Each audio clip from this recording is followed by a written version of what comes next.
Hello everyone. Welcome to my channel. Eco of Life. Let's start. Let me share something most people never say out loud. Breaking isn't always a visible shatter. Sometimes it's quiet. Sometimes it looks like a smile that doesn't reach the eyes, or a laugh that's just a bit too loud. It's hidden inside the words, "I'm okay," when deep down, you're anything but. And the strange truth is, when someone breaks inside, the world often doesn't notice. It's almost invisible, but for the person living it, it can feel like the ground is giving way. Imagine this. Someone smiles at you across the room, waves, maybe tells a joke. But what if, in that same moment, their inner world feels like a house crumbling? That's the paradox of breaking inside. It's silent on the surface, but deafening within. Psychology helps us understand something we seldom discuss. Our minds are built for survival. We construct walls, coping strategies, masks. We create versions of ourselves that look strong, capable, unfazed. But behind those walls, pressure builds. Every unspoken word, every buried disappointment, every deferred dream becomes another weight pressing down.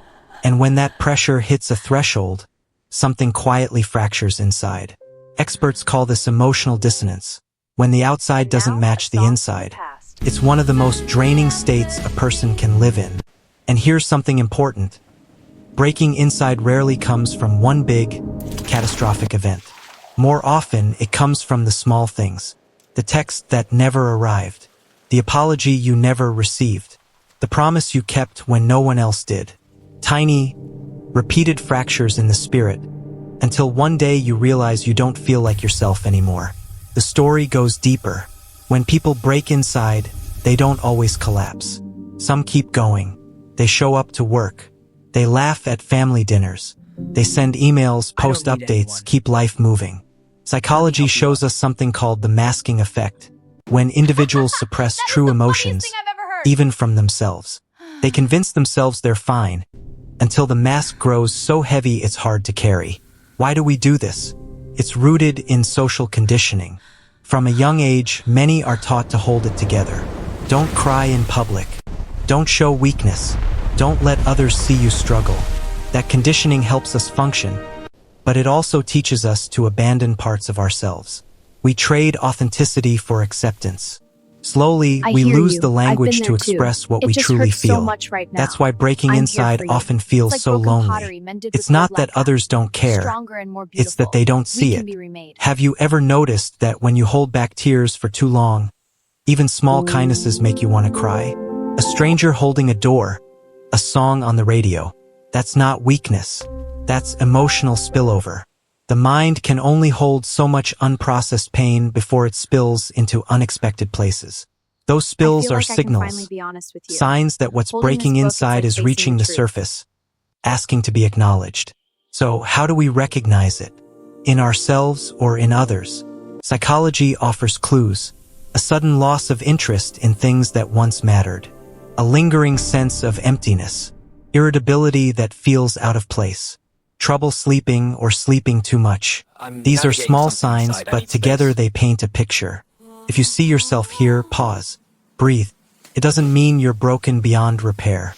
It means your spirit is asking for rest, for honesty, for release. There's another layer.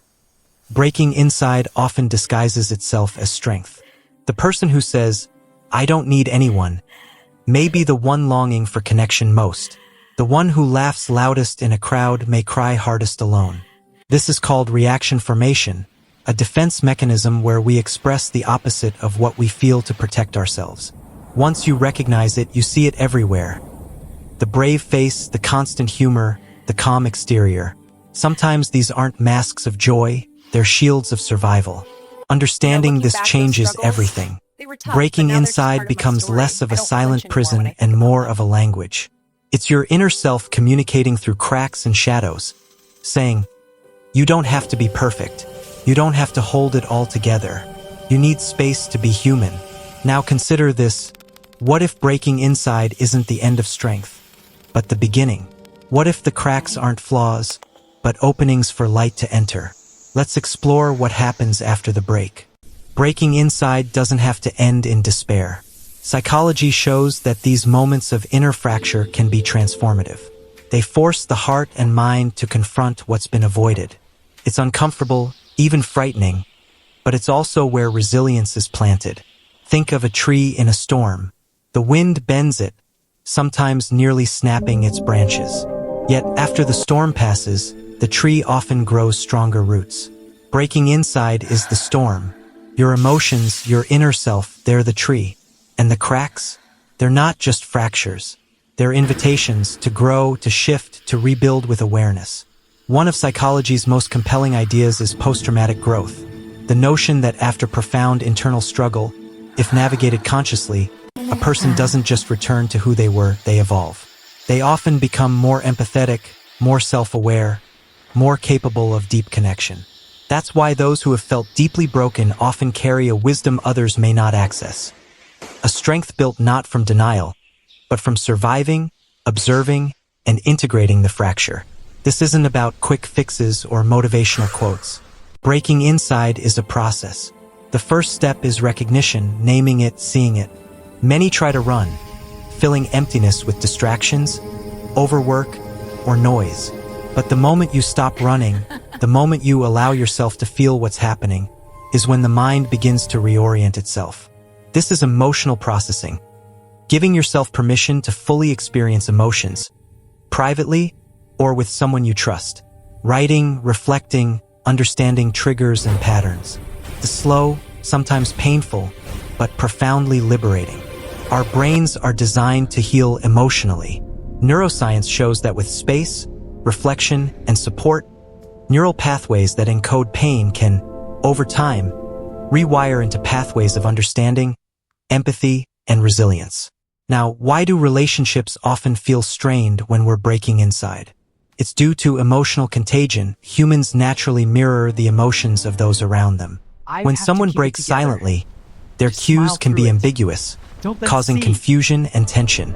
But understanding this allows us to communicate differently, not by explaining every detail, but by signaling, I'm navigating something inside.